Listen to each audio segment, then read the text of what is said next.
Siendo que la sabiduría es tan importante que el dinero, una vez yo le pregunté a Dios, oh Dios, ¿por qué dices que es más importante la sabiduría que el dinero? Porque la mayor parte de la gente diría, bueno, yo prefiero 1000 veces tener dinero que sabiduría. Y la respuesta la vamos a encontrar a través del desarrollo de esta conferencia, porque les voy a dar un adelanto. Si tú tienes dinero y no tienes sabiduría, el dinero que tienes lo vas a malgastar. Lo vas a usar en cosas y en vanidades ilusorias que se convierten en una maldición para tu vida. Escúchame muy bien. Personas que tienen dinero y no saben cómo usarlo, el dinero se convierte en una maldición para sus vidas. Pero si tú tienes sabiduría antes de tener dinero, cuando tengas dinero vas a saber cómo usarlo, dónde usarlo y a qué horas usarlo. Entonces, cuando nosotros tenemos sabiduría, antes que tener una carrera, antes que tener dinero, antes que casarnos, comenzamos a tener la capacidad de saber usar lo que Dios nos ha dado.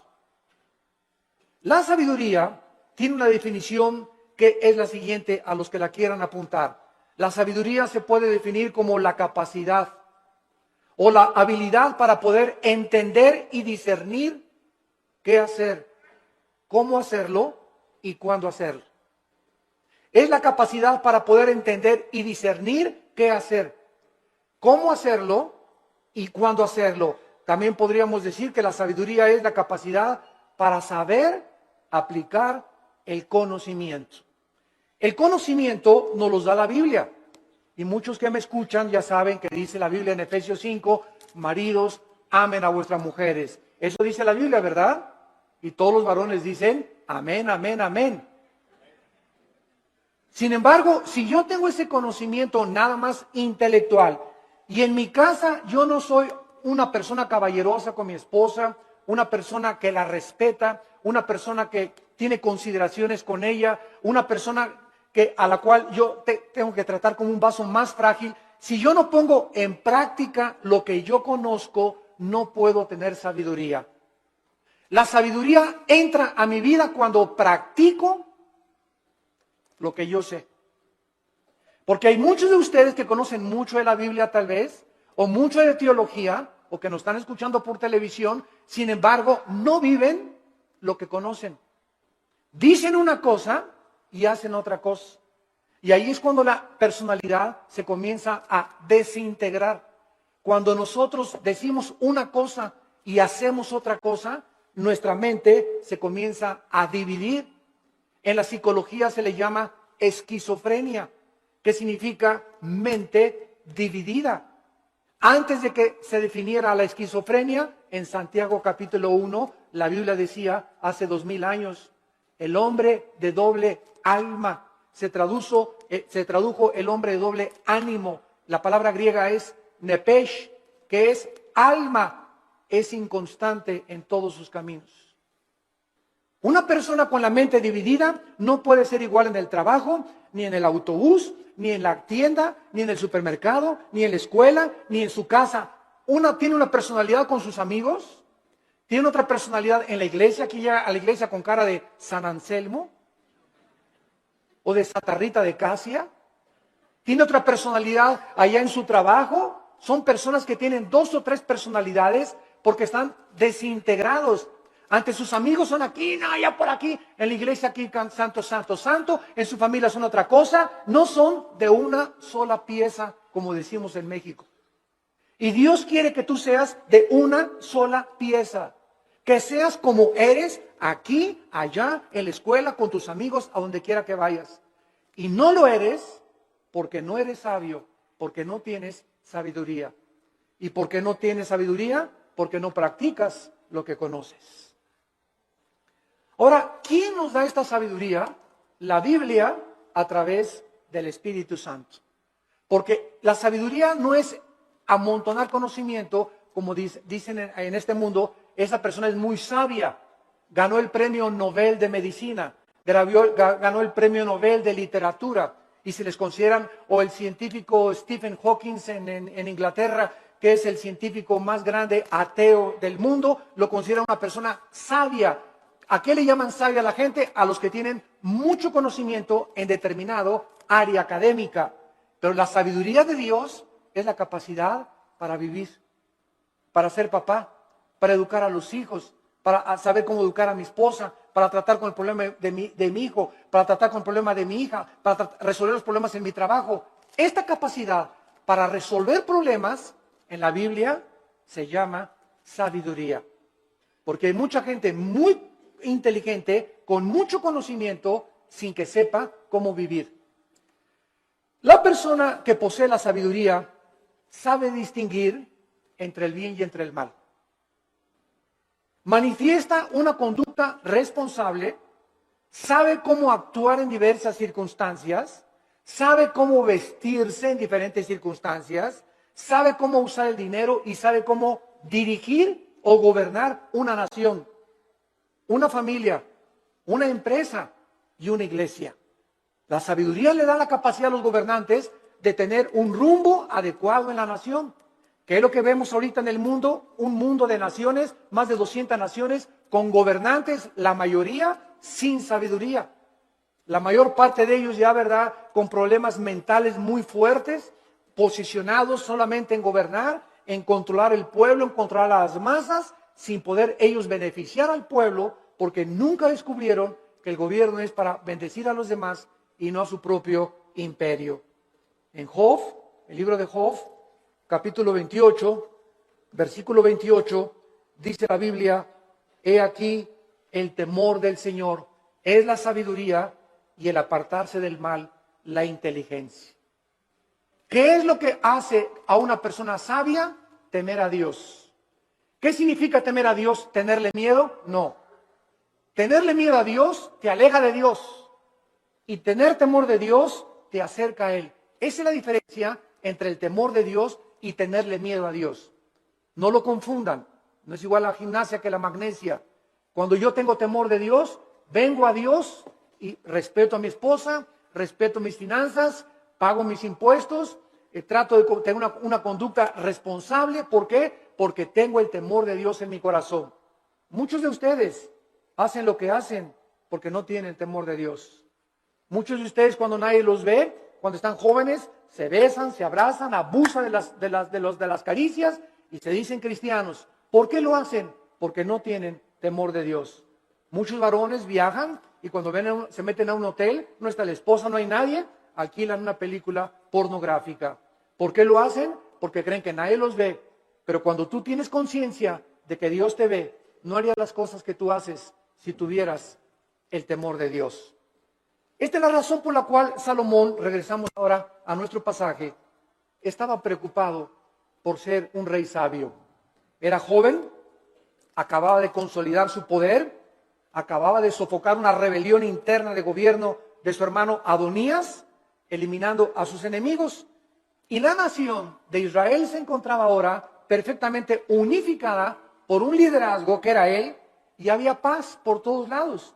Su padre David acababa de morir y él estaba ahora sentado en el trono. Y Salomón, cuando está sentado en el trono, sintiendo su inmadurez, su incapacidad y su falta de experiencia, le pide a Dios sabiduría para poder discernir y poder gobernar a un pueblo tan grande. ¿Qué es lo que nosotros debemos hacer también cuando muchos de ustedes, jóvenes que me escuchan, se casan a los 23 años? Te casas, chamaca, a los 18 años, tal vez porque te embarazaste antes, o te casas a los 20 años de edad. Dices, ¿verdad? Dios mío, tengo 23 años y estoy casado. Y ahora tengo que trabajar y voy a tener que tener sabiduría para educar a mi esposa, para saber qué empleo poder tener, para saber cómo educar a mis hijos. Dios mío, reconozco mi incapacidad. Señor, reconozco mi inmadurez. Oh, Dios mío, ayúdame. Y cuando nosotros tenemos esa actitud de reconocer, Padre, ahora mi negocio creció, las iglesias crecieron, ahora tengo más hijos. Señor, no sé cómo manejar esto. Para eso está Dios, para darnos la sabiduría, la capacidad de saber qué hacer. Y no hablarle a Walter Mercado, ni a la doctora Corazón, ni al psiquiatra, ni al psicólogo, sino consultar en su palabra. Aquí en la Biblia se encuentran los consejos de la sabiduría y de la inteligencia. Esto es lo que Salomón adquirió cuando se sentó. Y vamos ahora a darle lectura al primer capítulo del primer libro de los Reyes, capítulo 3. Y vamos a ver, en primer lugar, algunas cosas que nos comienzan a vislumbrar el corazón de Salomón antes de entrar en el tema principal de la conferencia. Veamos en primer lugar en el versículo 1 el compromiso político y diplomático que Salomón comenzó a ejercer.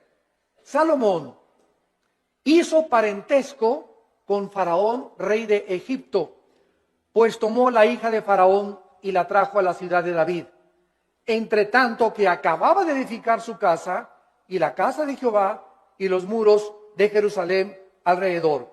Salomón, entrando a su reinado, inmediatamente supo que necesitaba a Egipto, que necesitaba a Siria, que necesitaba a Jordania, que las naciones de alrededor eran importantes para poder tener una buena relación política y diplomática. No quería la guerra. Entonces Salomón, en aquel tiempo, los países hacían alianzas dando a la hija del rey al hijo del otro rey o al rey mismo. Entonces los matrimonios en tiempos de Salomón eran por compromiso político. No necesariamente Salomón se enamoró de la hija de Faraón, tal vez ni la conoció, sino simplemente al ser la hija de Faraón de Egipto y casarse con Salomón, rey de Israel, Egipto e Israel hacían una unidad, hacían un compromiso a través del matrimonio. Es lo que significa la palabra hebrea parentesco en el versículo 1. No veo que muchos tengan sus Biblias en esta mañana. Trajeron el Calimán. La palabra parentesco es la palabra chatán en el hebreo. Chatán, que significa compromiso a través de un matrimonio político. Es la palabra que usaban para poder llevar a cabo los matrimonios políticos. Muy bien. Sin embargo, cuando Salomón adquiere el compromiso por política y diplomacia con la hija del faraón, Salomón estaba violando una ley que dice en el libro de Deuteronomio, capítulo 17, versículo 14. Deuteronomio 17, 14, que Dios había dado en el monte Sinaí a Moisés para los gobernantes. Dice Deuteronomio 17, versículo 14, cuando hayas entrado en la tierra que Jehová tu Dios te da, y tomes posesión de ella y la habites, y digas, pondré un rey sobre mí, como todas las naciones que están en mis alrededores, ciertamente pondrás por rey sobre ti al que Jehová Dios escogiere. De entre tus hermanos pondrás rey sobre ti. No pondrás hombre extranjero que no sea tu hermano, pero él no aumentará para sí caballos, ni hará volver al pueblo a Egipto, con el fin de aumentar caballos, porque Jehová los ha dicho, no se vuelvan nunca por este camino. Versículo 17, ni tomará para sí muchas mujeres. Dios siempre estuvo en contra, ¿verdad?, de la poligamia, siempre, siempre. El hecho que Salomón y el hecho que David hayan tenido varias mujeres no implica que era la voluntad de Dios, porque la voluntad de Dios es doble. La voluntad de Dios es permisiva y la voluntad de Dios es directiva. Dios te da permiso de que te cases con ese roto quintopatiero. Dios te da permiso de que te hagas socio de esa persona que no es cristiana. Pero no significa que al permitirte Dios que hagas lo que hagas, no significa que era su voluntad que te casaras con ese muchacho o con esa muchacha, porque lo hiciste encaprichado en hacer algo y Dios nos deja que nosotros recojamos las consecuencias de lo que hemos arado y de lo que hemos sembrado. La cosecha es de nosotros, pero no significa que era la voluntad directiva de Dios. La voluntad directiva de Dios es: yo tengo para ti una mujer que te va a ser fiel, que va a ser la mujer de tus hijos. Espera el tiempo en que yo te la traiga. Si tú te impacientas, te casas con la equivocada y te va como infierno. Y después cuando te cases, pues es que Dios, si hubiera querido, hubiera impedido que me casara con Chencho. ¿Sabes una cosa? Dios te dejó que te casaras con Chencho y claro que lo podía impedir, pero si lo hubiera impedido, hubiera violado tu libertad, el libre albedrío. Y ya no seríamos, ¿verdad?, personas, agentes morales, seríamos robots y seríamos títeres de un Dios que Él hace lo que Él quiere. Y Él nos ha dado el libre albedrío para que seamos responsables de las decisiones y las consecuencias que las decisiones que hagamos vamos a recoger. Vamos a ver después cómo acabó Salomón precisamente por estas decisiones equivocadas que llegó a hacer. En segundo lugar, dice el versículo 2 que hasta entonces, o sea, hasta el tiempo de Salomón, el pueblo sacrificaba en los lugares altos, donde regularmente los paganos hacían los sacrificios. Y Dios nunca quiso que Israel sacrificara en los lugares altos, pero hasta que Salomón acabó el templo y se ofrecieron sacrificios en el lugar donde Dios quiso que se ofrecieran, Dios permitió que se llevaran a cabo sacrificios en los lugares altos. Dice el versículo 2, porque no había casa edificada al nombre de Jehová hasta aquellos tiempos. Salomón tenía una capacidad, en segundo lugar, como constructor. Si ustedes leen todo el primer libro de Reyes, es increíble la arquitectura, la hermosura de la decoración del templo de Salomón, de los cuadros que mandó traer. Tenía 12, su trono tenía leones de oro en las escaleras. Su trono donde Salomón se sentaba era de oro puro. Nunca ha habido, nunca en la historia, ni Bill Gates, ni el señor Slim, ni los Kennedy, ni los Rothschild, ni ningún millonario ha tenido el dinero que ha tenido y las riquezas del rey Salomón. Pero al mismo tiempo que Salomón ha tenido las riquezas inimaginables que cualquier persona haya podido alcanzar, ni los árabes tampoco, ni los sheiks en Arabia, Salomón al mismo tiempo, vamos a ver, era el hombre más sabio de toda la historia que ha existido. El hombre más sabio, imagínense, tenía millones de billones de riquezas y al mismo tiempo tenía la sabiduría que al final de su vida la hizo a un lado y pues ya es otro cantar, ¿verdad? Él se aparta de Dios, apostata y después regresa a Dios y escribe el libro de Eclesiastés, que es el compendio de sabiduría después de Proverbios más grande de toda la Biblia, el libro de Eclesiastés. Muy bien, ahora sí, vayamos a comenzar a analizar esta oración que Salomón, consciente de su inmadurez, comienza a hacerle a Dios. Dice el versículo 5, y se le apareció Jehová a Salomón en Gabaón. Se le apareció Jehová a Salomón en Gabaón. ¿A cuántos de ustedes se les ha parecido Dios? Todos podemos decir, ¿verdad? A ninguno. Pero esto es una verdad parcial, porque cada vez que hables la Biblia, se te aparece Dios. Ya no tenemos manifestaciones visibles de Dios, ni audibles, como en los tiempos antes en el Antiguo Testamento. Pero ahora nadie puede decir, bueno, si a mí se me aparecía Dios, ¿sabes una cosa? Ahora no solamente se le apareció Dios para decirle algunas cosas, sino que ahora tenemos todo el consejo de Dios en la Biblia. Todo lo que Dios tenga para decirnos ya se encuentra en la Biblia. Después de la Biblia no hay nada más que Dios nos tenga que decir. Por eso la Biblia es un libro sellado. El que le agregue algo a estas palabras o el que le quite algo a estas palabras, dice Apocalipsis capítulo 22, las maldiciones de este libro caerán sobre esa persona. Por eso cuando oímos, ¿verdad?, que tantas cosas de profecías, y el Señor me dijo que iba a entrar una muchacha con vestido verde y vas a casar con ella. Y el Señor me dijo que de aquí de esta iglesia van a salir ríos de agua viva. Y el Señor dice que un avivamiento va a venir en Guatemala o va a venir en España, etcétera, etcétera. ¿A quién le dijo eso el Señor? ¿Quién sabe? Tal vez en una pizza en la noche, a las 12 de la noche.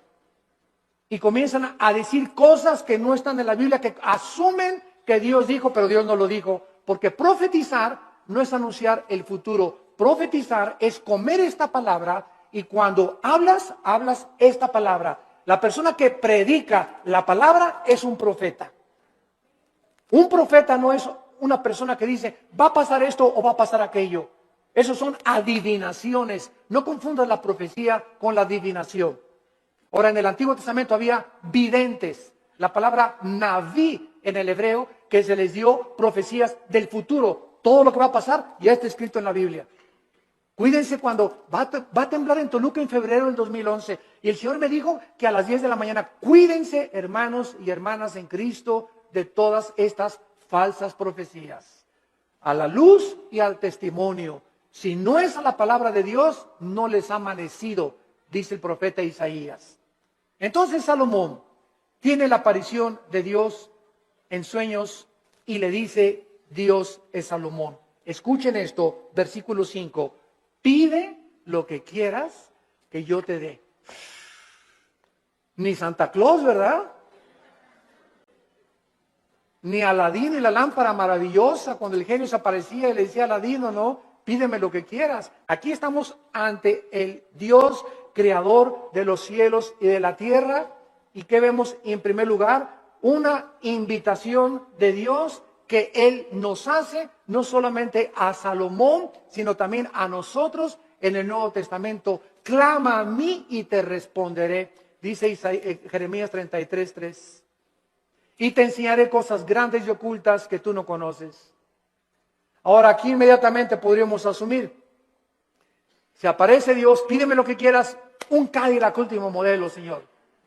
Una casa allá por allá, una mujer bellísima. Todas estas son las cosas que el mundo pediría cuando no tienen un corazón para Dios. Pero lo que hace Salomón es lo que nos va a enseñar que Dios se agradó tanto de lo que le pidió Salomón, que Dios se lo dio. Entonces vamos a descubrir en esta mañana que cuando nosotros oramos conforme a la voluntad de Dios, Dios nos concede las peticiones que le hayamos hecho.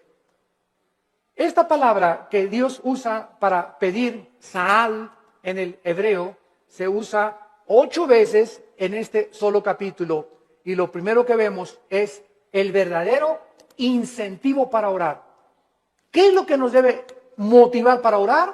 Que al Dios que le estamos pidiendo es un Dios generoso. Toda buena dádiva y todo don procede del Padre de las luces, Santiago capítulo 1, en el cual no hay sombra ni variación alguna. Y el que tenga falta de sabiduría, Santiago capítulo 1, el que tenga falta de sabiduría, pídasela a Dios que se dará sobreabundantemente.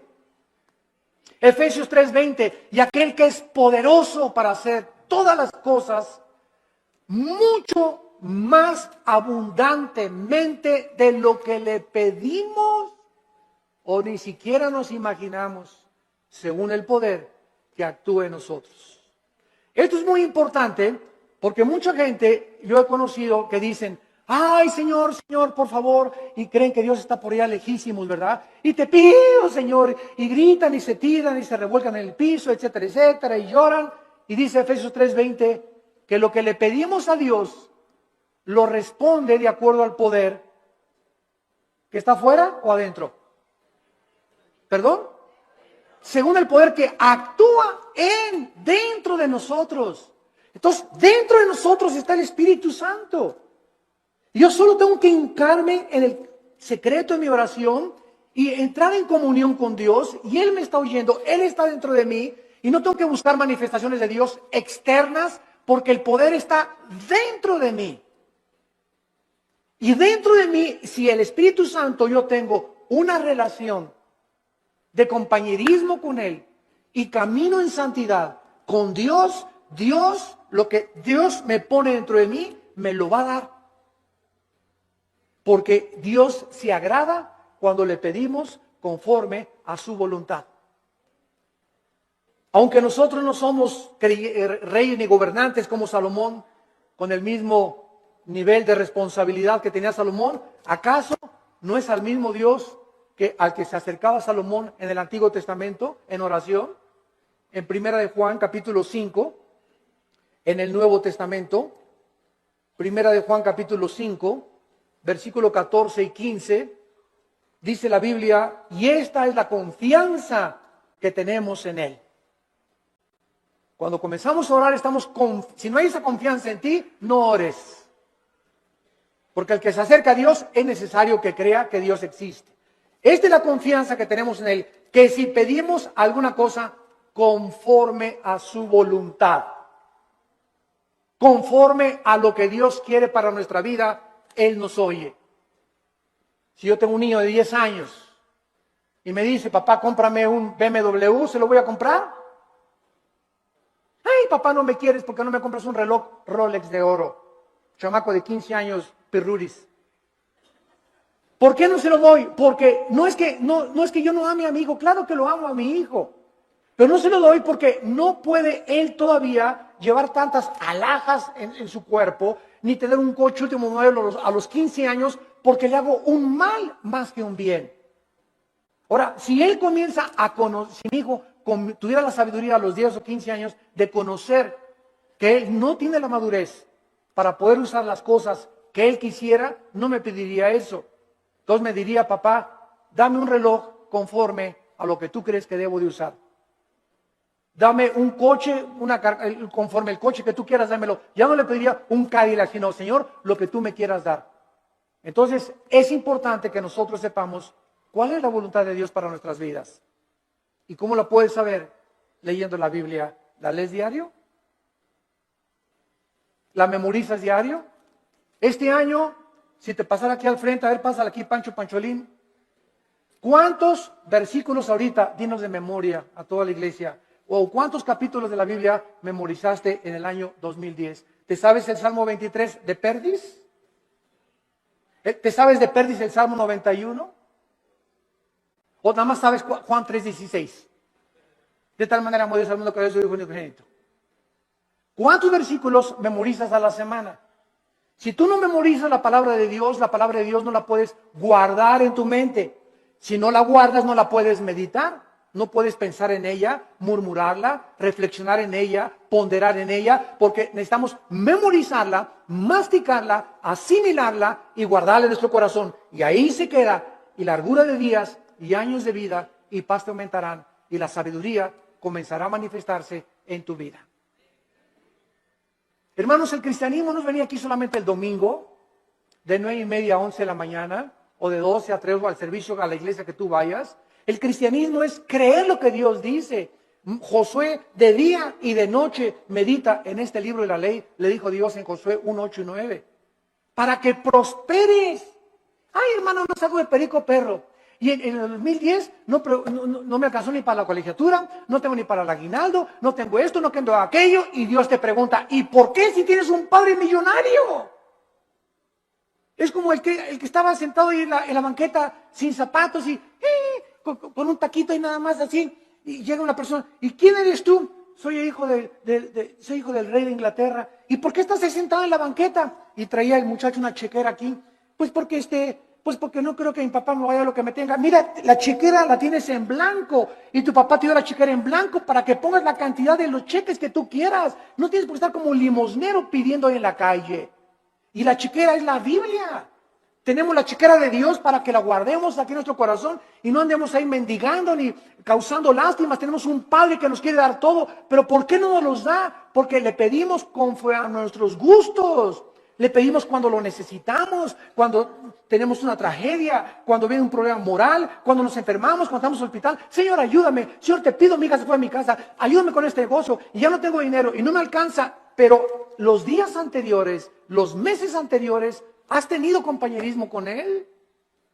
¿Lo has amado con todo tu corazón? ¿Eres santo? ¿Amas a tu esposa? ¿Bendices a tus hijos? ¿Les enseñas la palabra de Dios a tus hijos? ¿Eres honesto en tus negocios? Entonces Dios no puede darte, porque el que es infiel en lo poco, en lo mucho lo es. Si Dios te bendijera y te diera y te ayudara, te echaría a perder, porque no tienes la sabiduría para vivir y tener lo que Dios te quisiera dar. Reflexionen y mediten en esto profundamente, santos de Dios. A continuación, dice el versículo del 6 al 8, no solamente que tenemos el incentivo para orar, la generosidad de Dios. Ahora veamos el fundamento de la oración. La seguridad de que Dios nos va a oír. Dice el versículo 6 y 7, Primera de Reyes capítulo 3, si Salomón dijo: dame un Cadillac,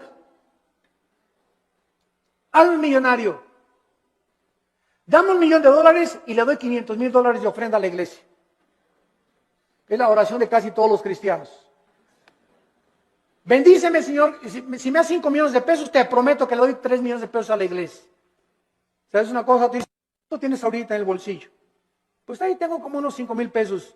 Primero sé fiel con los 5,000 pesos, antes que me pidas 5 millones de pesos. Y si no has sido fiel con lo poquito que te he dado, tampoco lo vas a hacer cuando yo te lo dé. A mí no me ves la cara, dice el Señor.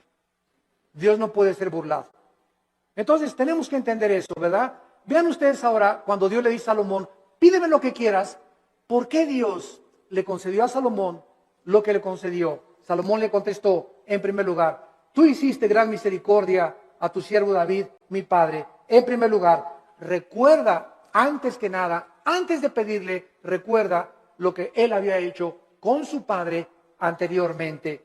Dice a continuación: porque él anduvo delante de ti en verdad, en justicia y con rectitud de corazón para contigo. En segundo lugar, recuerda que su padre recibió de Dios lo que recibió porque David anduvo en integridad. ¿Qué es integridad? Hacer lo que nosotros decimos. Vivir lo que nosotros predicamos.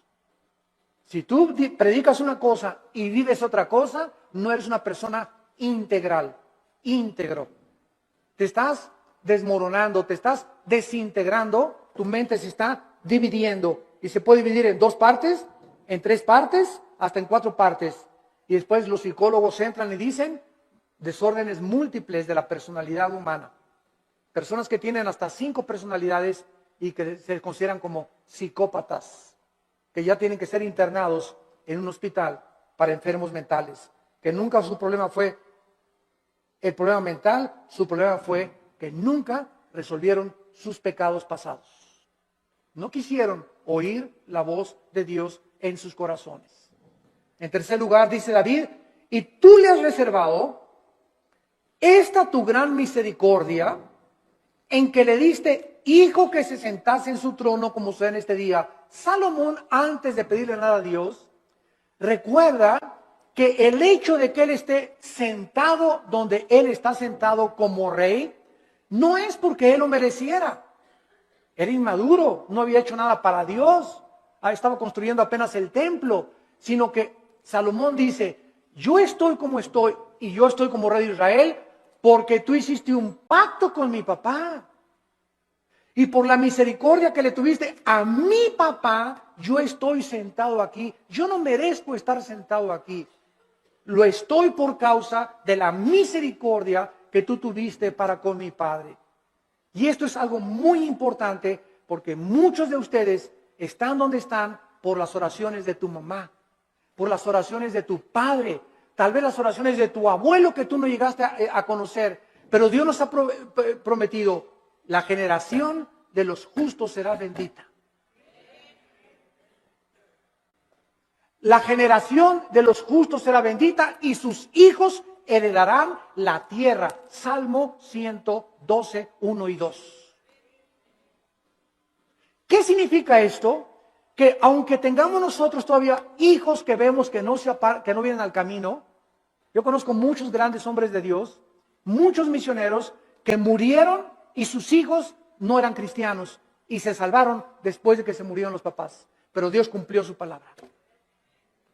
Entonces, el hecho que muramos y no alcancemos a ver a muchos de nosotros, a todos nuestros hijos salvos, no implica que Dios no va a cumplir su palabra. Dios va a cumplir su palabra. Y nuestros hijos son benditos. Y aunque ahorita pertenezcan muchos al diablo, Dios los va a arrebatar de sus garras. ¿Y sabes por qué? Por la misericordia que Él tiene con nosotros, sus padres, que caminamos con Él. Pero si tú no eres un padre que caminas con Dios, si tú no eres un padre fiel con Dios, si tú no caminas en santidad, estas promesas no pueden tener cumplimiento.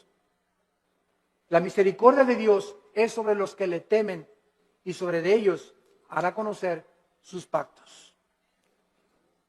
Y vemos enseguida cuando le dice Dios, cuando le dice Salomón en el versículo 6, finalmente, tú le has reservado esta misericordia en la que le diste, hijo, que se sentase en su trono, como sucede en este día.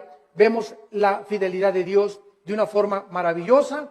Y dice la Biblia en el versículo 7, ahora pues, Jehová Dios mío, o sea, habiendo reconocido Salomón la misericordia que Dios tuvo para con su padre, y el hecho que él esté donde está, que lo hacía indigno, tú me has puesto a mí, tu siervo, por rey en lugar de a mi padre, y yo soy joven, y no sé cómo entrar ni salir, y tu siervo está en medio de tu pueblo, al cual tú escogiste, un pueblo grande que no se puede contar, ni tampoco enumerar. Salomón finalmente comienza a orar porque al recordar la misericordia con su padre, sabe que lo que Dios dice lo cumple. ¿Qué hace que nosotros oremos? La fidelidad de Dios. Dice en Efesios 3:20, y aquel que es poderoso para hacer las cosas mucho más abundantemente. Tú le pides a Dios algo, lo que Él te va a contestar es mucho más allá de lo que tú te imaginaste que te iba a contestar. Yo recuerdo, les conté hace algún tiempo, en 1977, 78, yo comencé a entrar al ministerio de tiempo completo. Yo trabajaba en un hotel en Acapulco, el hotel que es ahora el Emporio, creo, el Continental, estaba de gerente general del hotel. Y cuando entro en el 77, 78, me fui de misionero con unos misioneros norteamericanos. Nos llevaron a la Sierra de Guerrero, con la frontera con Oaxaca, Coajiculnapa, la Costa Chica, la Costa Grande. Todo eso anduve 3 años de misionero. Y en toda esa época de misionero, pues llegaba a mi casa y Alan estaba chiquito y comíamos mangos, comíamos frutas, no teníamos para comer, porque me daban un cheque de $50 a la semana, o sea, $200 al mes. Solamente no se alcanzaba para comer víveres. Vivíamos en un bungalito por pie de la cuesta en Acapulco y lo único que teníamos en la casa era colchones, no teníamos estufa, no teníamos nada, una parrilla eléctrica. Ahí cocinábamos el pescado que yo iba a pescar, ¿verdad? Al mar. Entonces, durante todo ese tiempo, Dios me mostró su fidelidad. Nunca nos faltó pescado, nunca nos faltaron mangos en los árboles, ni tampoco manzanas, y peces. Aventaba el anzuelo y a las 2-3 horas agarraba 3 o 4 huachinangos y grandes peces, y comíamos ostras, y comíamos las cucarachas que se pegaban en las piedras. Me bajaba a bucear y las raspábamos así con limoncito, ¿verdad? Ricas así, y eso es lo que comíamos por 3 años. Hasta 1985 pasaron 8 o 9 años de mi ministerio cuando por primera vez compramos un refrigerador.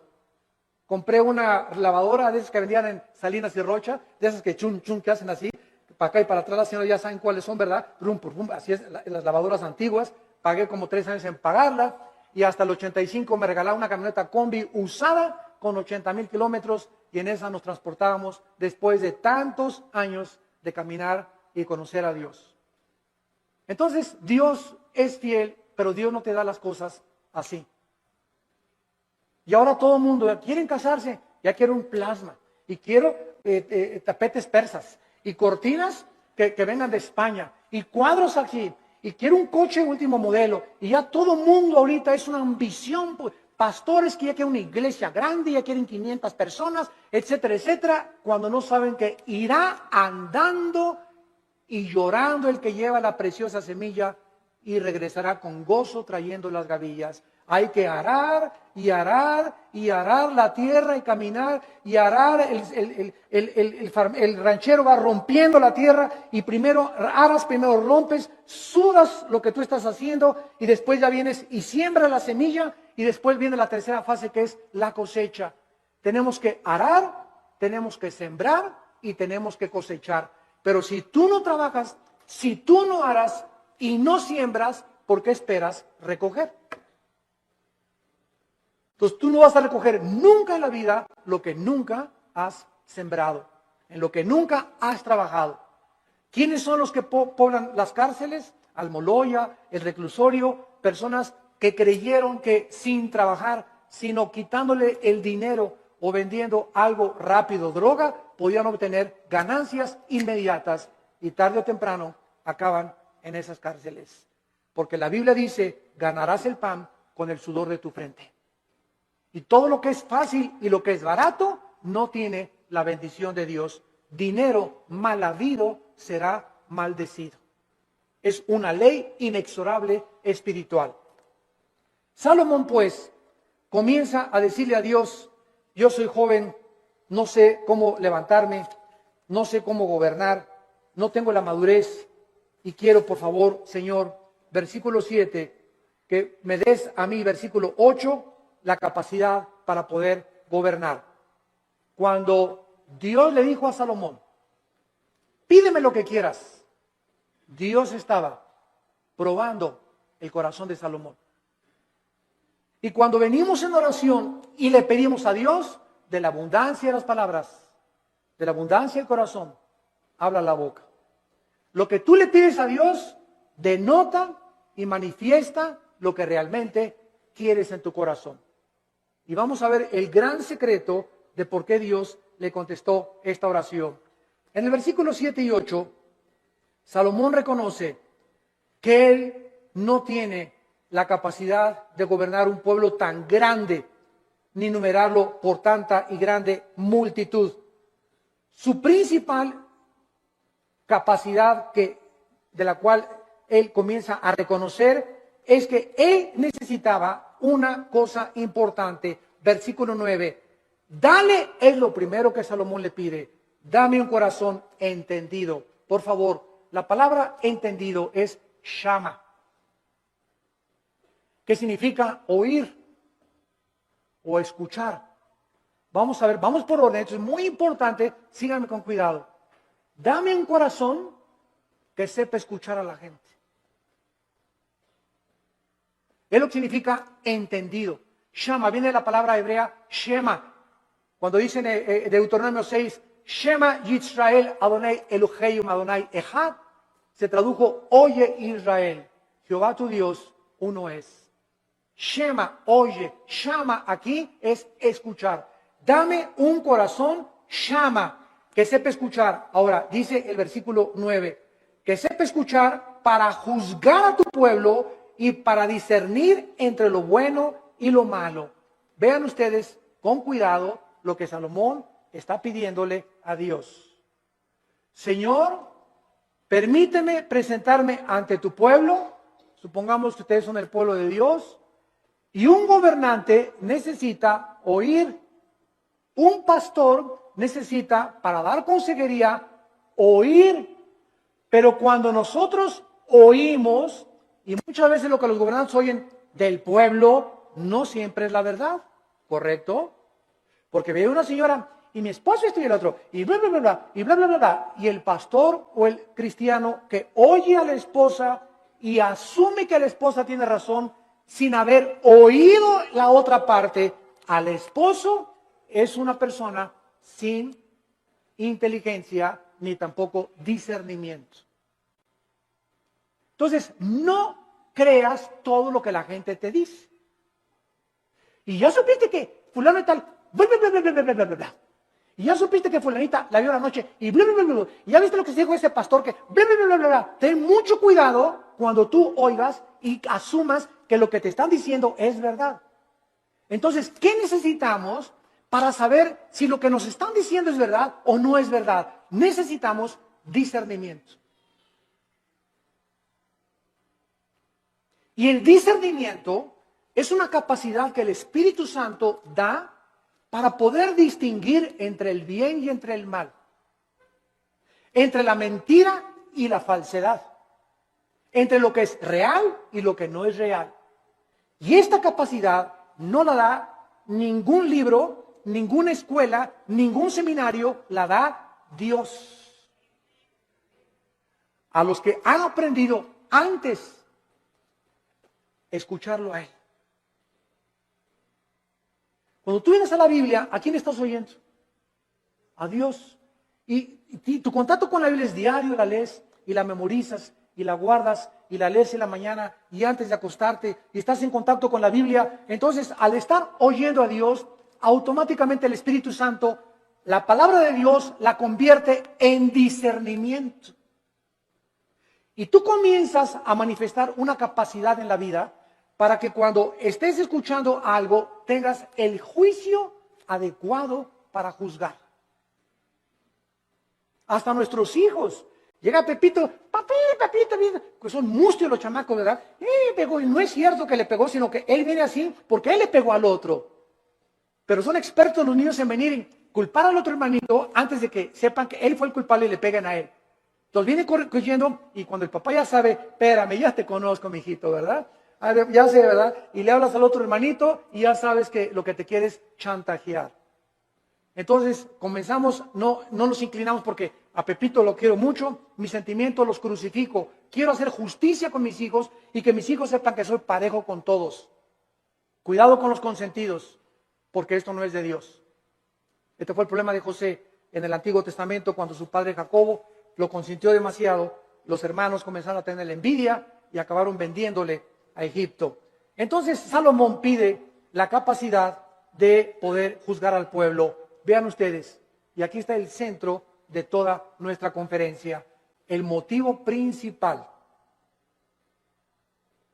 por el cual Dios le da a Salomón mucho más, como vamos a ver, de lo que le pidió o de lo que se imaginó, fue porque el motivo de Salomón era el bienestar del pueblo de Dios. Mientras Dios vea que nosotros amamos a su pueblo, mientras Dios vea que tú amas a la gente, que tú amas a tus hermanos en Cristo, porque si no amas a tus hermanos en Cristo, ¿qué vas a acabar amando al vecino? Si entre nosotros no nos amamos, ¿cómo esperamos entonces atrevernos a pedirle algo a Dios?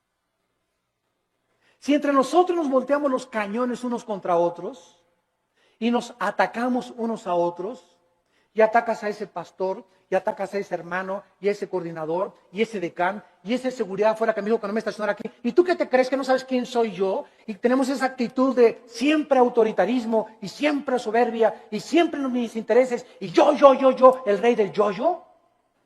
¿Cómo puedes entonces esperar tener sabiduría, inteligencia y discernimiento espiritual? Nunca lo tendrás.